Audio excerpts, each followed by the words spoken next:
Actuel Media filɛbagaw Mali kɔnɔ ani Mali kɔ kan, a minnu sigilen bɛ ka lajɛ nin wagati na, an ka foli bɛ aw bɛɛ lajɛlen. Aw bisimila ka émission Mando la n'o émission Faso Rap ye. Faso Rap ye émission an artiste wele ka na plateau sanfɛ, an n'u ka jɛ ka masala ɲɔgɔn fɛ, u ka kɛnɛ musical an'u ka projet kan pour que fanu ani melomani bɛ se ka faamuya. Parce que artiste mana kɛ cogo cogo ni album bɔra, EP bɔra, mixé bɔra, u bɛɛ tɛ se ka kɛ ko fanu bɛ se ka faamuyali sɔrɔ la. Mais à travers l'émission an b'u wele ka na plateau sanfɛ ka question poser u kunna, u bɛ se ka walawalali k'o la cogoya min na, dɛmɛ bɛ se ka sɔrɔ, fanu bɛ se k'u ka baaraw taabolo dɔn cogoya min na. O de kama Actuel Media a décidé ka nin wagati in d'a ma, an bɛ artiste wele ka na plateau sanfɛ, an n'u bɛ jɛ ka baaraw kɛ ɲɔgɔn fɛ. A kana ɲinɛ fana an ka bɔlɔlɔsiraw sanfɛ, i n'a fɔ Facebook Actuel Media, YouTube Actuel Media, ani an ka site web www.actuelmedia.net. an mago bɛ information fɛn o fɛn na, a b'o bɛɛ lajɛlen sɔrɔ o sanfɛ. Bi wuladen na an ye wele bila jeune artiste dɔ ma min bɛ ka cɛsiri Mali rap la, i n'a fɔ depuis lawalew la a bɛ ka essayer ka baara ɲuman kɛ ka di fanu ma pour que u bɛ se k'a ka ko ladɔn cogoya min na. An bɛ se k'a fɔ ale artiste sigiyɔrɔ bɛnnen don Bagineda ma. Alhamdulillah ɲuman sera studio kɔnɔ, an bɛna kuma Sumana a ka présenter fɔlɔ sɔnni an ka don émission yɛrɛ kɔnɔ. Malin Gims ni wula. Oui, kɔrɔ ça va bien, baasi t'i la kɔni. Oui, baasi foyi tɛ yen. I yɛrɛ dun? Ça va Dieu merci. Baasi foyi t'i yɛrɛ la. Baasi foyi tɛ na, ça va la. Ok,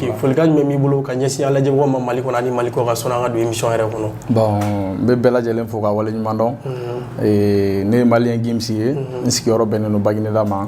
Voilà, an kɔrɔ bɛ foli bɛ 50 yɛrɛ kɔrɔ. Merci i beaucoup. ka cɛsiri la fo ka se Actuel Media yɛrɛ ma. A bɛ ka baara min kɛ artiste ye, surtout artiste denmisɛnninw, pour que an bɛ se ka lakodɔn. Donc halisa Ala ka bolo mɛn ka baara la. Ami, ami, ami. Ok, i y'a fɔ k'i tɔgɔ ye Malin Gims, mais n'i y'o jateminɛ o bɛ se ka kɛ aw bɛ domaine min kɔnɔ n'o ye rap ye, genre bɛɛ bɛ na ni tɔgɔ dɔ ye pour que i bɛ se ka identifier n'o ye cogoya min na. C'est vrai i tɔgɔ yɛrɛ fana bɛ se ka k'a la, mais i bɛ na ni fɛn wɛrɛ min fɔ ka di fanu fɛ, min fana bɛ se k'i lakodɔn cogoya min na, a b'a ye a caman b'i tɔgɔ ni fɛnw ta. N b'a fɛ ka dɔn e fana tɔgɔ Malin Gims, i y'a Malin Gims bɔ yɔrɔ jumɛn? Bon, depuis ne fitinin, Maître Gims de kun ka di n ye, a bɛ section d'assaut la, n tun b'ale de lamɛn kosɛbɛ. Bon du coup ale ka di n ye, n fana ye san ka n ta kɛ ka Mali fara n ta kan dɔrɔn ka Gims tugu o la quoi. Voilà. Mais à l'état civil an bɛ se k'i tɔgɔ yɛrɛ fana. Issa Coulibaly. Issa Coulibaly. Donc i yɛrɛ y'a fɔ ko Malin Gims, Maître Gims de kun ka di ye, donc à travers u ka fɛnw jɛra i ye a essayer ka ale maître bɔ yen k'a kɛ Malien ye, k'e ta kɛ Malin Gims ye. Mais n'i y'o fana jateminɛ i b'a sɔrɔ musique fana kɔnɔ i ko depuis wagati jan i bɛ musique ni fɛnw lamɛn. Mais an bɛ se ka dɔn i ye musique fana daminɛ wagati jumɛn? Bon, bila côté a mɛnna dɔɔni, an bɛ ko in na a mɛnna dɔɔni tiɲɛ yɛrɛ la. Oui. Mais sɔn Maître Gims cɛ est-ce que tun bɛ Malien artiste wɔɔrɔ la minnu tɛ rappeur ye n'olu fana kanu y'a essayer pour que i fana bɛ se ka micro ta don n'a nataw la? Si kosɛbɛ, Iba Wane de kun ka di n ye kosɛbɛ, wa hali sisan an ka foli b'a ye kɔrɔkɛ ye Kanku Musa, n b'ale lamɛn kosɛbɛ wa hali sisan a kanu bɛ n yɔrɔ. Mais parmi les rappeurs n'i y'o jateminɛ pourquoi Iba Wane sera ka diya e ye, soit fɛn dɔ de b'a la min yɛrɛ ye diya ou bien mun kama Iba Wane ka fɛnw système diyara e ye? Bon n bɛ se k'a fɔ Iba bɛ ka ko minnu kɛ Mali rap la bɛɛ lajɛlen ɲɛ b'a la, a bɛ ka cɛsiri min kɛ, a taara ni Mali rap ye yɔrɔ la, c'est à dire que a ma se yɔrɔ min na de Ala ka Mali rap da. Bon a ka cɛsiri belebeleba y'a to o kɛra an bɛɛ ɲɛ bɔra a fɛ, hali ale yɛrɛ cicogo de bɛ ne bolo, afro trap yɛrɛ de ye ne ka base yɛrɛ ye. Voilà o de y'a diya n ye kosɛbɛ kosɛbɛ. Mais e yɛrɛ y'a fɔ k'Iba Wane taara ni Mali rap ye yɔrɔ min na, an bɛ se ka fɔ Mali rap ma deli ka se o yɔrɔ la à travers a ye trophée international minnu sɔrɔ. Mais n'i y'o fana jateminɛ n'i sigira kɔfɛ ka na année 2012 la ka se 13 la, a ye moment donné o wagati la clash dɔ tun bɛ yen ka na se Bandeni ni Fandeniw ma, mɔgɔ caman y'a décidé fa ni baw tɛ, hali i b'a sɔrɔ dɔw bɛ yen u grand frère u ka don rap la, ou bien u kɔrɔmusow tɛ sɔn dɔgɔninw ka don rap la, k'a sababu kɛ somɔgɔ dɔgɔya ni fɛn bɛ s'u ma parce que o caman sɔrɔ ka clash ni fɛnw na. Mais au début e fana b'a rap daminɛ wagati min na i ni famille ka relation kɛra cogo di? En même temps n'u ma sɔn i ka rap kɛ, n'u sɔnna fana i k'a kɛ, en même temps n'u ma sɔn i na ni stratégie jumɛn k'u la convaincre jusqu'à présent i bɛ ka continuer ni fɛn ye, i sera k'u lasɔn ni mun de ye? Kɔrɔ i ka ɲininkali diyara n ye, ne ka dɔnkilida daminɛ tuma a kun man di n somɔgɔw ye puisque a kun ka d'u ye n ka kalan kɛ kosɛbɛ fo ka taga ɲɛ a la, mais bi in na a diyar'u bɛɛ ye parce que u y'a ye k'a fɔ n bɛ se ka ko dɔ k'a la, parce que rap fana tɛ mɔgɔ tiɲɛ, ka dɔnkilida daminɛ ka kɛ dɔrɔguta ni manamanafɛn ninnu ye, o de b'a to i y'a fɔ cogo min na Bandeni ninnu b'a la, o de b'a to a nege bɔ caman na. Bon ne bɛ se k'a fɔ ne somɔgɔw ma o yɔrɔ ye n t'a la, u y'a ye k'a fɔ n bɛ se ka ko k'a la, n kɔrɔkɛw fara n grand sœurs kan fo ka se mɔgɔkɔrɔbaw bɛɛ lajɛlen ma du kɔnɔna na, n bɛ yɔrɔ min na i ko bi bɛɛ bɛ ka n soutenir a la. En même temps caman fana bɛ jɔrɔ ne y'a sɔrɔ n'u denw bɛ école la parce que souvent rap fana ye fɛn dɔ ye, i bɛ texte de fara ɲɔgɔn kan pour que ka se ka texte fana évaluer k'a di mɔgɔ ma. École fana na n'i taara école de la i fana bɛ leçon ni fɛnw ta pour que ni professeur y'i ɲininka i ka se k'u la fɛnkɛ. Mais genre n t'a dɔn n'i sera ka fila fana kɛ ɲɔgɔn fɛ cogoya min na ou bien soit rap ye école dun? bon bi an bɛ yɔrɔ min na i ko bi n ye école kɛ n sera niveau dɔ la n y'a bila depuis n ye bac kɛ n ye bac sɔrɔ. non tɛ musique nɔ yan. bon musique nɔ tɛ mais a bɛ i n'a fɔ c'est à dire que dɔ ye dɔ dun quoi. voilà voilà yɔrɔ ma ɲɛ ko parce que arabu ma fɛ école dun. a y'a dun oui an bɛ don min na ko bi ne ye kalan jɔ mais n ma n ka fɛn bɛɛ bila arabu fana ma puisque n bɛ yɔrɔ min na ko bi n bɛ commerce kɛ voilà parce que n ka baara ye fini feere fana ye shop bɛ n bolo donc n bɛ fini feere n bɛ arabu kɛ en même temps u to ɲɔgɔn tiɲɛ voilà. ok i yɛrɛ y'a fɔ cogoya min na k'i ye arabu daminɛ a mɛnna i b'a sɔrɔ sigida fana kɔnɔ y a des gens i b'a sɔrɔ denmisɛnninw bɛ fara ɲɔgɔn kan groupe former pour que u bɛ tɔ ye cogoya min na i n'a fɔ e yɛrɛ ye maître Gims min fɔ maître Gims fana tun ye groupe dɔ la n'o ye section d'assaut ye parce que o de tun ka di ye a bɛ taa sɔrɔ i b'a sɔrɔ sigida la dɔ fana bɛ rappeur dɔ tun ka d'u ye olu ye groupe former cogoya min na a bɛ se ka kɛ aw fana bɛ groupe former k'a fɛn kɛ ou bien depuis au début e y'a daminɛ wagati min na i kelen de bɛ carrière solo la. bon i ka nin ɲininkali diyara n ye ne ni groupe de y'a daminɛ ɲɔgɔn fɛ an ka groupe tun tɔgɔ Coolmen oui an y'a daminɛ ɲɔgɔn fɛ fo ka na se bi ma bon a nana se yɔrɔ dɔ la n tɔɲɔgɔn caman dɔw ye baara sɔrɔ dɔw kɛra tenitigiw ye bon olu y'a bila mais don min na i ko bi ne de b'a sira kan halisa voilà. mais i b'a sɔrɔ groupe caman na i b'a sɔrɔ leadership ko de bɛna to u bɛ kɛlɛ ou bien wariko ni fɛn caman m'o kɛ mais e ta ma ko ye dɔw taara ten na dɔw taara baara wɛrɛ la donc e kelen bɛ ka continuer mais e ta kɛ. oui ne ta ma kɛlɛ ma kɛ foyi ma kɛ voilà n ye carrière solo tagama fo ka na kɛ tɔw bɛɛ ye baara sɔrɔ du coup groupe tɔgɔ kɔni bɛ yen halisa bon du coup n bɛ se k'a fɔ hali sini n'an ko an bɛ groupe la travailler an b'a baara kɛ voilà mais du coup actuellement ne kelen de b'a sira kan halisa oui. ok i ye kuma min fana fɔ bɛɛ b'a kalama au début émission daminɛ i y'a fɔ k'i bɛ Bagineda i yɛrɛ y'o fana fara a kan n'i ye Bagineda fana jateminɛ a bɛ Bamako dafɛ dugu dɔ la mais n'i y'a jateminɛ fana aw bɛ Kulukoro région de fɛ mais ani Bamako fana man jan ɲɔgɔn na kojugu mais i b'a sɔrɔ yɔrɔ ninnu na genre i b'a sɔrɔ problème de studio ko bɛ yen problème de pour que faniw fana ka se k'i lakodɔn cogoya min na parce que an bɛ Mali de kɔnɔ arabu fana ye fɛn dɔ ye a man ka dan yɔrɔ kelen dɔrɔn na est ce que au début problème de studio ko nin fana tun b'a sɔrɔ bien soit aw tun bɛ bɔ a bɛ n'a ka baaraw kɛ Bamako yan parce que a m'a ye quartier minnu bɛ kɔfɛ i b'a sɔrɔ manque de studio ko b'u la est ce que niveau dɔw bɛ Bagineda aw fana ka niveau la. bon an bɛ se k'a fɔ bi bi in na alhamdulilayi fɔlɔ o sɛgɛn tun b'an na mais an frère dɔw bɛ yen u bɛ ka se k'u débrouiller sisan ka se ka studio dayɛlɛ pour que an ka se ka baaraw kɛ mais fɛn dɔw fana bɛ yen o tɛ ɲɛ f'i ka déplacer ka na duguba kɔnɔ voilà i ka n'olu baara kɛ ka segin ka taga o baara yɛrɛ n'a taagabolo ye pour que évolution bɛ se ka na la cogo min na donc olu hukumu kɔnɔna na an bɛna duguba kɔnɔ ka na an ka baara caman kɛ voilà tila ka segin ka taa Bagineda voilà o t'an ka baara sa quoi. i ko k'i ka rap daminɛ fana na famille tun b'a fɔ ka imposer o bɛ se ka faamuya parce que musique min de don halisa a ma faamu Mali kɔnɔ mais an bɛ se ka fɔ alhamdulilayi bi a faamuyalen don mɔgɔ bɛ ka kɛ baara lankolon tɛ c'est un métier a bɛ se ka rappeur fana lase yɔrɔ caman na mais e b'a daminɛ wagati min fana parce que i b'a dɔn rap fana na i bɛ se ka fɔ dɔw na non ne b'a rap de kɛ vraiment n b'a fɛ ka don studio la n b'a fɛ ka kɛ tan sɔnni o ka se ka sɔn i ka hakilina ma ka se k'i dɛmɛ c'est pas du tout facile mais e ka o mouvement daminɛ na studio ko la est ce que i ye problème sɔrɔ o niveau ninnu na daminɛ wagati. bon olu wagati ninnu na n bɛ se k'a fɔ alhamdulilayi parce que kɔkɔrɔdonbaga sɔrɔla an na wagati la n bɛ se k'a fɔ n ka dɛmɛbaga caman bɛ yen an kun tɛ se ka maɲumantɔko kɛ o wagati la cogo si la ka olu to yen voilà n bɛ profiter o fɛ k'ale fo Adama Jalo le Babylone fo ka taa se docteur Barou ma olu y'an dɛmɛ kosɛbɛ an ka son bɔ cogoya ninnu na an ma se ka gɛlɛyaba sɔrɔ a la fo ka na se sisan ma. ok i y'o fɔ k'i ma gɛlɛyaba sɔrɔ a la mais est ce que i bɛ se k'i da don mouvement yɛrɛ kɔnɔ i ye gɛlɛya minnu sɔrɔ a la fo ka se bi fana ma parce que baara o baara la n'i b'a la souvent gɛlɛya dɔ b'i sɔrɔ baara la souvent n'i ma kunnaja yɛrɛ o gɛlɛya ninnu sababu b'a to fo a bɛna kɛ i bɛ kɛ baara bilali sababu ye mais courage min b'i la ani fanu bɛ k'i jukɔrɔma tundi cogoya min na o b'a to i bɛ continuer na est ce que i ye gɛlɛya dɔ sɔrɔ baara in na daminɛ na. n bɛ se k'a fɔ an ye gɛlɛya caman sɔrɔ a la dɔɔni o kɔnɔna na puisque i b'a dɔn diɲɛlatigɛ fɛn fɛn n'i b'a la voilà n'i bɛ ka avancer a la dɔw b'a essayer k'u b'i senkɔrɔma cɛ caman bɛ manamanakanw f'i ma mais avec le courage i yɛrɛ bɛna ye k'a fɔ i bɛ sankɔrɔta sɔrɔ a la bon n'i tulo ci k'i ɲɛ ci a ka ca Ala fɛ baara in bɛ ɲɛ i bolo voilà bon dɔw ye lagosiw k'an na u y'an lamisɛnya fɛn caman na mais bi bi in na alhamdulilayi an bɛ se k'a fɔ an ma olu ka o ko in jɔyɔrɔba ye baara in tagaɲɛ kɔnɔna na puisque an bɛ ka se ka avancer a la dɔɔni dɔɔni an bɛ Ala fo ka barikada ani aw yɛrɛ barika ni Ala sɔnna ma ani an bangebagaw ani dɛmɛbagaw ni Ala sɔnna ma ça va aller inchallah mais baaraw fana na i ye fɔ ani gɛlɛyaba ma sɔrɔ a la mais i b'a sɔrɔ i ye nɔgɔya sɔrɔ a la o nɔgɔya dɔw fana sababu b'a to wagati bɛna gɛlɛya bɛna to i bɛna musique jɔ mais i b'a sɔrɔ nɔgɔya min fana wagati mana se o nɔgɔya kelen fana b'a to vraiment o bɛ courage don i la ka se ka hali n'a sɔrɔ n'i bɛ 2% o bɛ se ka hali 50% 60% d'i ma i ka continuer baara la i ye nɔgɔya jumɛn ni fɛn jumɛn sɔrɔ musique fɔlɔ kɔnɔ halisa olu hakilinaw bɛ ka i dɛmɛ pour que i ka se ka avancer i ka ko in na. Oui bon o ye kanubaga ɲumanw ye ani dɛmɛbagaw n ye nɔgɔya minnu sɔrɔ gɛlɛya in kɔfɛla la halisa kɔkɔrɔdonbagaw bɛ na ani ne jigi ye n ka fanu ye ani lamɛnbagaw ani bangebagaw barika n'Ala sɔnna a ma sawa ale mais nɔgɔya in halisa an bɛ ɲininkali fɛnkɛ kɛ dɛmɛbagaw la halisa artiste denmisɛnninw mago bɛ dɛmɛ la pour que u ka se ka ye voilà wagati dɔw bɛ kɛ i bɛ taa sɔrɔ dɛmɛbagaw yɛrɛ b'u jɔ ka ko bɛɛ to i kelen bolo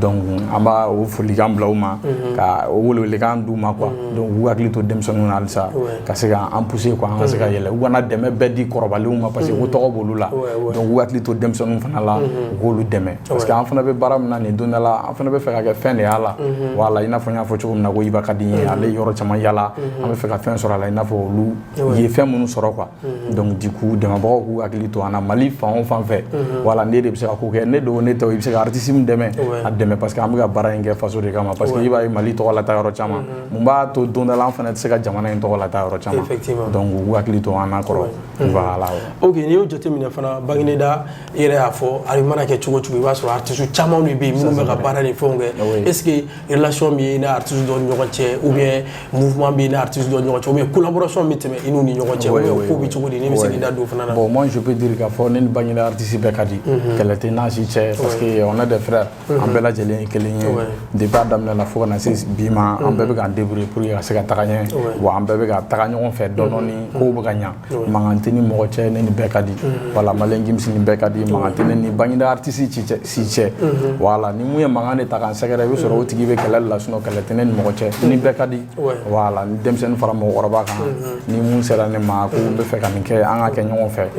an ka porte dayɛlɛ n'o bɛɛ lajɛlen kɛlɛ tɛ ni mɔgɔ cɛ o fɛ voilà. Est ce que i hakili b'a la parce que i ka son mana bɔ cogo cogo i b'a sɔrɔ mɔgɔ b'a fɔ vraiment i ka nin son ka di nin son ka di mais est ce que i hakili b'a la son min yɛrɛ y'a essayer ka Maître Gims la propulser ka se ka tɔgɔ di Maître Gims ma n'o sababu y'a to i mana taa yɔrɔ o yɔrɔ mɔgɔ bɛ tɛgɛrɛ fo i kunna est ce que i hakili b'o ko son na. Vraiment hakili b'a la. O son yɛrɛ son jumɛn. Oui o ye n ka version rouge de. Voilà oui. Voilà a bɛ se ka kɛ nin wagati la i bɛ plateau sanfɛ dɔw bɛ k'a lajɛ est ce que i bɛ se ka acapella dɔ fana kɛ ka d'u ma version rouge in son na. Oui bɛɛ de ko k'u sɔnna n ye ko ne de Mali fierté Bangineda ye n ka cité ye nin ka di i ye wele version rouge version rouge version rouge nin ka di i ye wele version rouge version rouge version rouge nin ka di i ye wele version rouge bɛɛ de ko k'u sɔnna n ye ko ne de Mali fierté Bangineda ye n ka cité ye nin ka di i ye wele version rouge version rouge parce que son in bɛ c'est à dire que n ye n ka malidenya yira k'a fɔ ko n ye malien den ye version rouge o ye n ka drapeau ye et puis Bangineda fana ye n ka cité mana taa yɔrɔ o yɔrɔ n b'a yira k'a fɔ ne ye Bangineda ka den de ye wa Banginedakaw bɛ n kɔ o la donc n bɛ se k'an disi gosi u ye n'olu tɛ ne tɛ kɛ foyi ye voilà. Mais est ce que i y'a essayé ka clip dɔ kɛ o son in na ou bien don n'a natɔ la clip ko fana bɛ sira la. Voilà n'Ala sɔnna a ma clip bɛ sira la ka na mais n ye clip wɛrɛw kɛ mun ka ca ni o ye a bɛ se 2 3 4 ɲɔgɔn ma voilà clip dɔw yɛrɛ bɛ na ale tuguni ni concert cɛ n'Ala sɔnna ma. Voilà m'a fɛ k'i ɲininka fana est ce que i ka musique daminɛ kuma ka se sisan ma EP dɔ b'i bolo ou bien mixtape ou bien album ou bien o baaraw ko bɛ cogo di. Oui bon ma EP kɛ ma mixtape kɛ ma album kɛ mais n'Ala sɔnna ma album bɛ sira la oui n kɔni bɛ single ɲumanw kɛ k'olu bila a ka di n ye fɔ n'u ye fana n'Ala sɔnna ma oui. Donc an bɛ se ka fɔ single caman b'i bolo. Oui. Mais est ce que ni Bangineda ka dɔ ka featuring b'i ka single ninnu dɔw la. Oui si ni Bangineda ka artiste 2 ou bien 3 ɲɔgɔnna ye featuring kɛ o bɛɛ bɛ son ninnu kɔnɔna na oui. Ok an b'a dɔn fana Bamakɔ fana i ka son lamɛnlen don dɔw fana fɛ yan bon o fana est ce que collaboration bɛ ni Bamakɔ artiste dɔw ni ɲɔgɔn cɛ ni minnu delila ka son bɔ. Bon ni mɔgɔ caman bɛ ɲɔgɔn dɔn mais je peux dire k'a fɔ ni Bamakɔ artiste ma featuring kɛ fɔlɔ mais a bɛ sira la puisque a ka di n yɛrɛ ye fɔlɔ n ka wuli n kolo la fɔlɔ sinon ni mɔgɔ caman bɛ ɲɔgɔn dɔn relation bɛ yen pour que son ka se ka kɛ a clip ka kɛ ni artiste kumaba caman bɛ ɲɔgɔn dɔn voilà hali i b'a yɛrɛ kuma dɔw la n bɛ taa fɛ yen a bɛ hakilina ɲumanw yira n na voilà ok mais est ce que yan concert fana na i delila ka presser concert dɔ la Bamakɔ yan. Oui, si. Concert ba nun caman sɔrɔ Bifenix ka concert la, voilà, n taara G Palais la o la, n tagara place des cinquantenaires la tout récemment, ou 2000 ka concert la, le 26 mars tɛmɛlen. Voilà, au grand scène caman bɛ yen n bɛ jouer olu la. Voilà. Ok. Non, là ça c'est très bien parce que n'i bɛna o sanu fana sanfɛ, ça montre que i bɛ Bagineda da mais halisa i ka musique ka se ka lakodɔn yan kojugu, mɔgɔw bɛ se k'i ladon. Concert fana bɛ se ka fisaya, relation bɛ na fɛn caman bɛ na o ko fana na. Mais i b'a sɔrɔ musique fana na au début caman bɛ yen i b'a sɔrɔ o b'a daminɛ ni concours ko ni fɛnw ye pour que u bɛ se ka lakodɔn cogoya min na. Est-ce que delila ka participer concours dɔw la ou bien Bagineda niveau n'a b'a rap kɛ wagati min na a y'a sɔrɔ concours ko ninnu tɛ yen ka se ka bila jeune artistes ni ɲɔgɔn cɛ ka se ka talent fana bɔ cogoya min na. Bon, depuis trophée ko ninnu daminɛra Bagineda kɔnɔna na fɔlɔ, moi je peux dire que un groupe de la ka participer siɲɛ kelen de. Voilà, depuis o bɔra la a ma dɔwɛrɛw bɛ kɛ dɛ mais moi ne tɛ n sen don a la parce que u b'olu kɛ denmisɛnninw ni ɲɔgɔn cɛ. Voilà, donc du coup a dɔw yɛrɛ la u b'an kɛ membre du jury ye. Voilà, an t'an sigi k'u noter. Voilà, o y'an ka yɔrɔ niveau ye. Mais i kana duguba kɔnɔna yan fan fɛ yan nɔ, du coup ma non ma olu kɛ quoi. Voilà. Mais bibi na est-ce que an bɛ se ka dɔn n'a sɔrɔ ni Malen Gims bɛ agent de communication dɔ la ou bien bɛ label dɔ la ou bien team dɔ de b'i bolo ni n'olu bɛ k'i ka baara kɛ ɲɔgɔn fɛ i ka ko mana se ni n'olu bɛ jɛ ka baara kɛ ɲɔgɔn fɛ ou bien soit i bɛ ka baara in kɛ cogo di? Oui, bon, je peux dire que k'a fɔ n tɛ label la ni communication tɛ ka baara kɛ. Voilà, bon ni n ka staff de bɛ ka baara kɛ pour que an bɛ se ka taa ɲɛ mais tagalen ɲɛfɛ ani labelu n'Ala sɔnna ma n'an ni mun bɛnna la an n'o bɛ baara kɛ. Voilà, u bɛ communication minnu mana na k'an ka fara u kan n'a b'an arranger an bɛ baara kɛ o hukumu kɔnɔna na n'Ala sɔnna machallah. Ok, n'i yɛlɛnna réseau fana sanfɛ i ɲɛ bɛ affiche dɔw bɛ ka circuler fan 14 bɛɛ lajɛlen na k'a fɔ i kɛlen don ka wele bila i ka fɛnw ma concert belebele dɔ la mais n b'a fɛ k'i ɲininka sɔnni o cɛ est-ce que i delila ka concert dɔ kɛ ka tɛmɛ Bagineda? Oui, si n ye concert caman kɛ Bagineda n'a lamini bɛɛ lajɛlen na. Voilà, an ka dugumisɛnnin fɛn fɛn bɛ yen nɔ moi je peux dire que n ye concert baw k'a bɛɛ la ka tɛmɛ. Bon faniw bɛ bɔ n bɛ guichet fermé a bɛɛ la. Voilà. Mais i ka concert min bɛ ka nalen sisan pour que i ye nin wagati in choisi en même temps pour que i bɛ ka concert in fana kɛ hukumu jumɛn de kɔnɔ n'i bɛ se k'i da don o la? Bon concert in date fɔlɔ. Oui, concert date ye selidon ye. Voilà, n'Ala ye seli jira an kɛnɛma na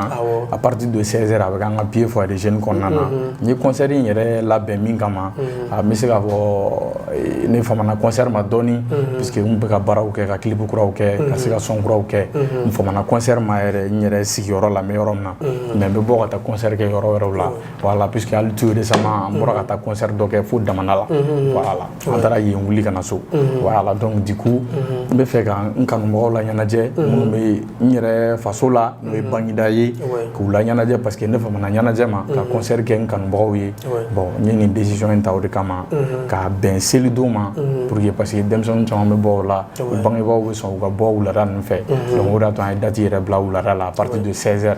Voilà, pour que n ka se ka taa n kanubagaw ɲɛnajɛ.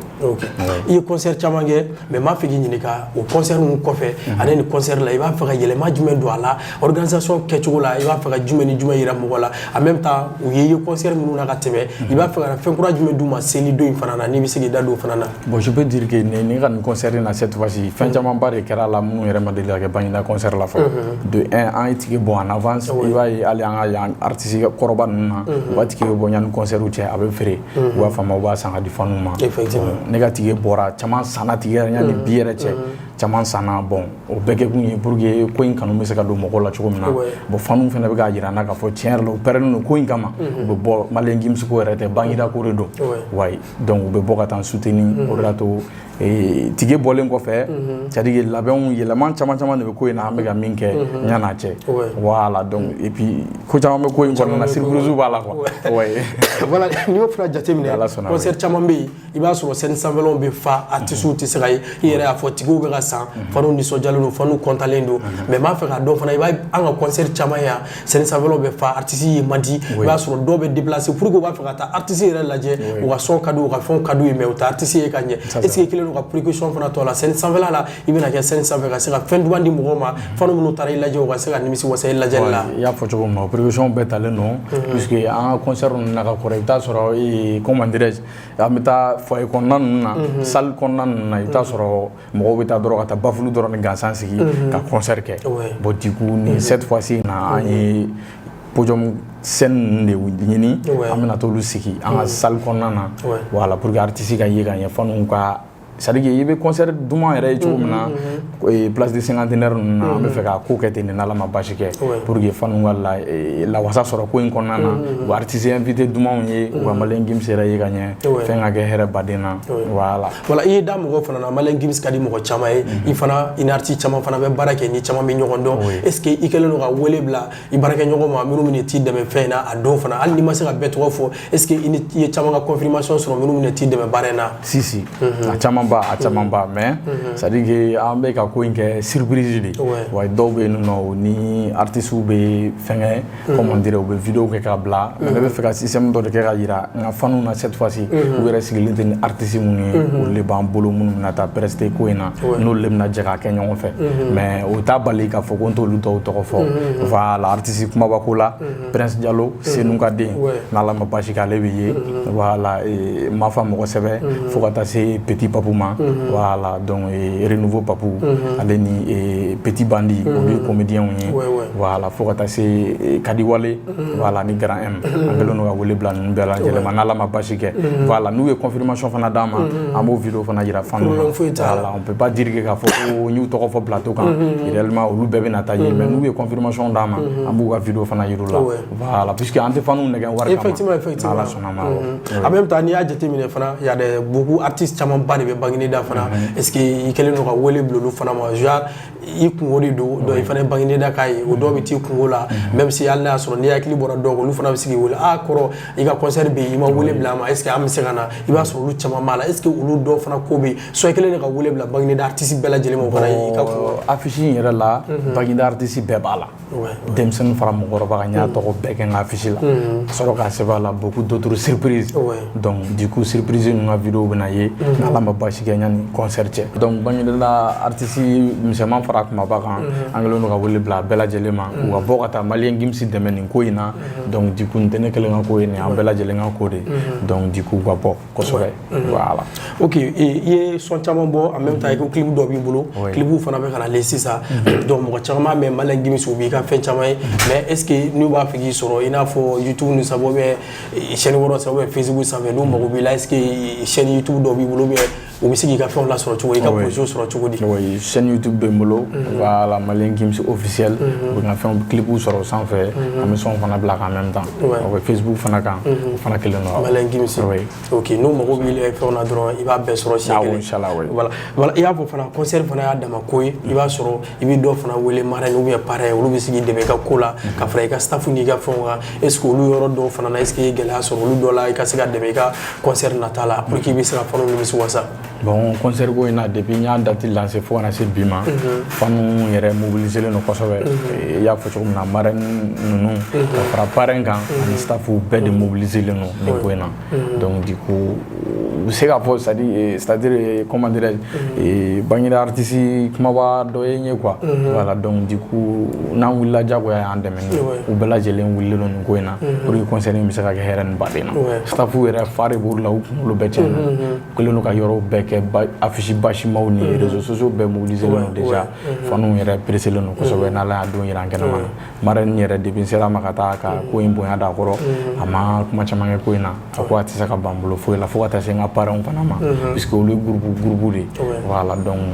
Young Money mɔgɔw u fana ye jɔyɔrɔ belebele kɛ ko in na pour que a ka se ka sabati voilà ok n'i y'o fana jateminɛ mouvement fana mana kɛ cogo cogo i b'a sɔrɔ fɛn caman ba de b'a kɔnɔna pour que i bɛ se ka dɛmɛ i ka baara la cogoya min na i yɛrɛ ko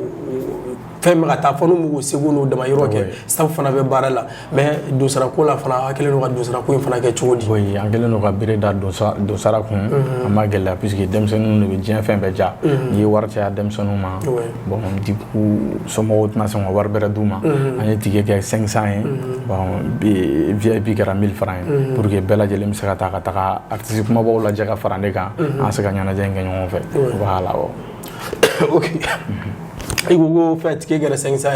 ye carte VIP kɛra 1000 francs ye mais genre mɔgɔ min taara concert la sisan vraiment o ɲɛmɛ malien Gims la scène sanfɛ i ka fɛnw kɛcogo ka d'a ye ale bɛ yɔrɔ min na i b'a sɔrɔ e tike 500 min fɔ VIP 1000 francs i b'a sɔrɔ dɔ ka surun ni dɔ ye donc directement ale ko cɛ vraiment malien Gims ka di ne ye cogoya min na ne ye erreur kɛ tike ko in na ne b'a fɛ ka taa VIP yɔrɔ in na est ce que o tigilamɔgɔ bɛ se ka bɔ 100 yɔrɔ la ka taa VIP yɔrɔ la pour que a ka wasa e lajɛli fɛ pour que a bɛ se ka content ou bien n'i ye min ta ka ban i bɛ to yɔrɔ la fo ka concert ban est ce que o précaution dɔ b'a bolo la bon o bɛ se ka kɛ o bɛ se ka kɛ n'Ala sɔnna a ma o tigi sago bɛ sɔrɔ o kɛcogo in na i y'a fɔ cogo min na o bɛ kɛ basi foyi t'o la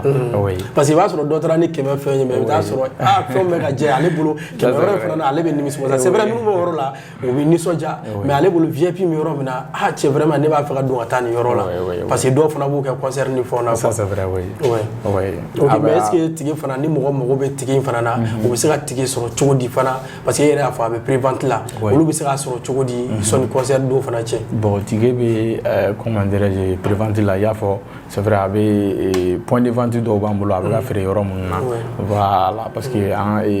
sponsor minnu bɛ yen nɔ an kɛlen don k'a to olu de bolo olu dɔw bɛ ka feere ani n ka staff mɔgɔw yɛrɛ a bɛ yɔrɔ minnu na n bɛ se ka olu yɔrɔw fɔ voilà ni mɔgɔ mago bɛ tigi la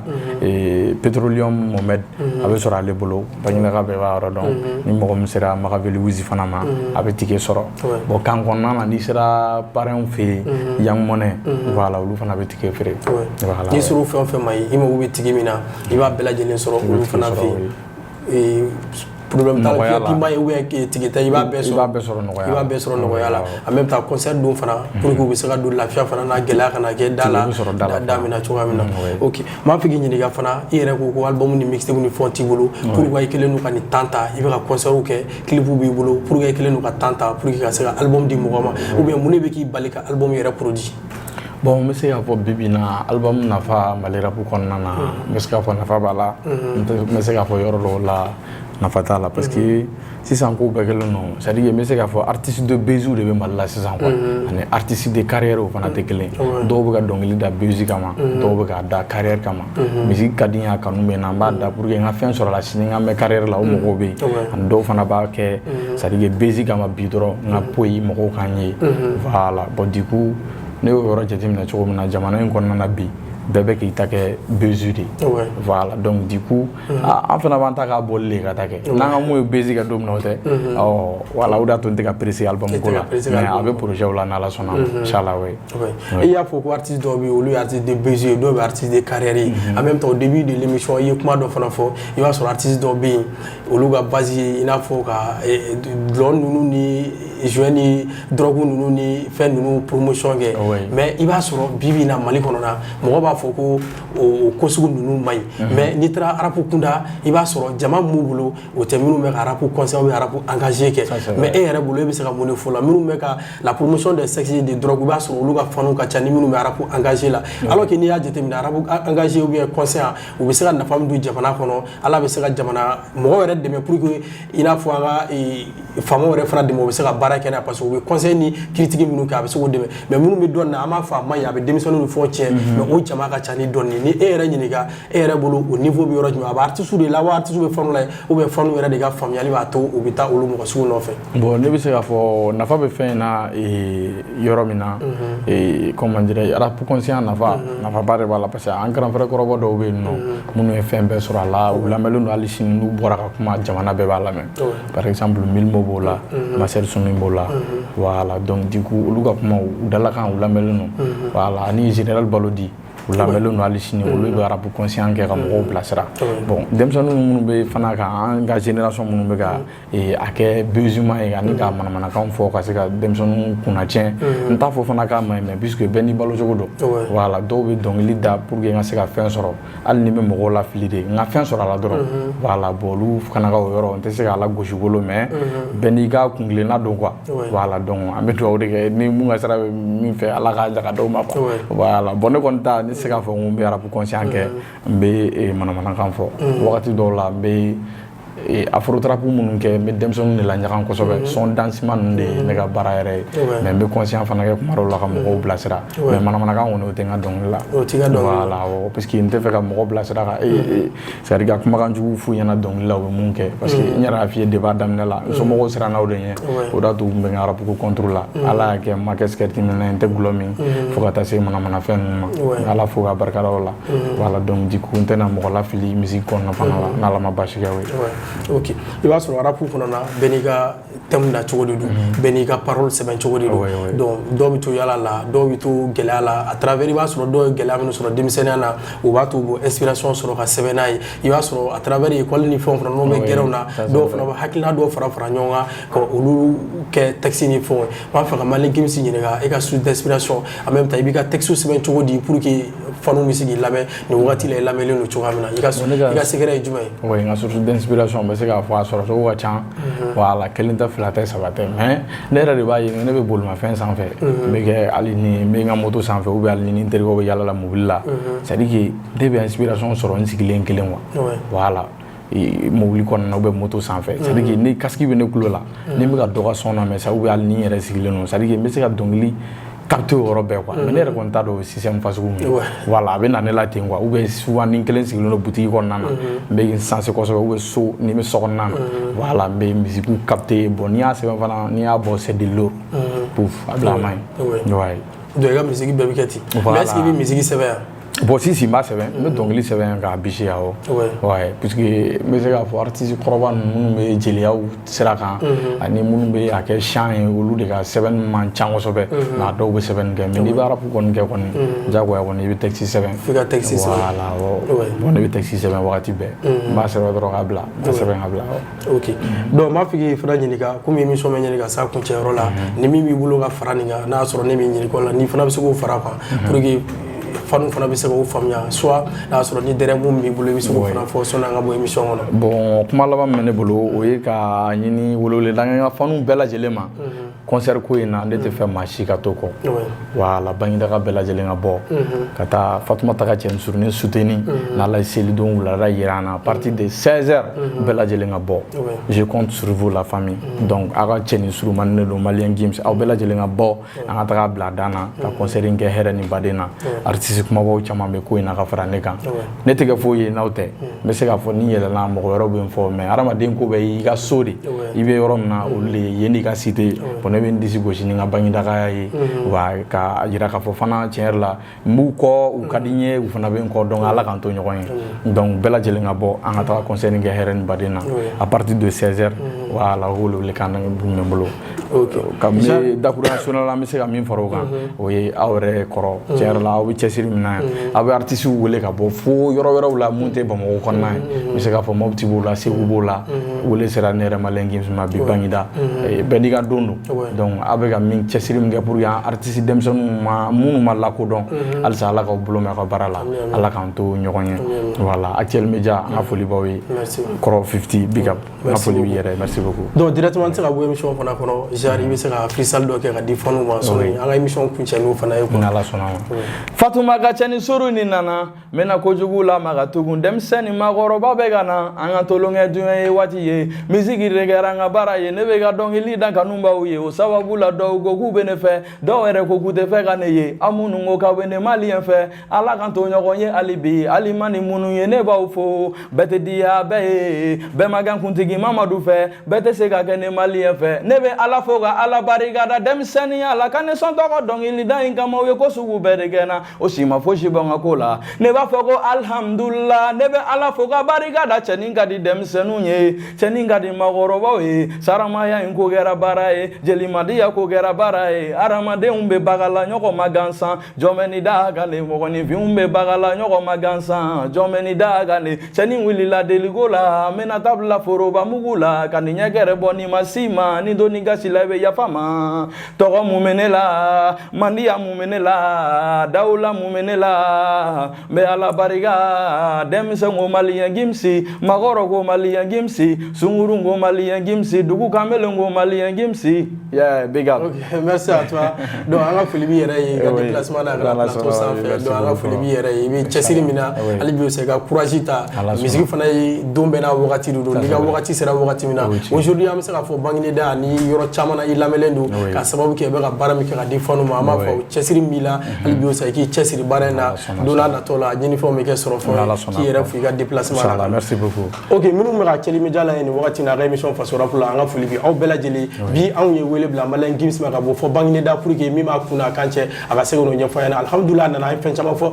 émission era kono do nga fuli bi aw bela jeli akele no ga wele bla aw bela jeli ma selido bangine da à partir de 16h concert belebele do babulu aya nyina o fe ale bi en même temps akele no ga mo chama fana wele minum ni segana de ma aka barala do ma fa yana aga bo aga ta de ma aka barala en même temps na mo fana bala na aspect Malien Gims officiel aba aka projet chama so clip fana babulu kana son chama mabulu kana ma fa yana aga de ma aka barala do ga fa yana minum ga chelme jala Maliko ani Malikono aga fuli bi aw bela jeli ala gambe émission wala la façon wala pour ça.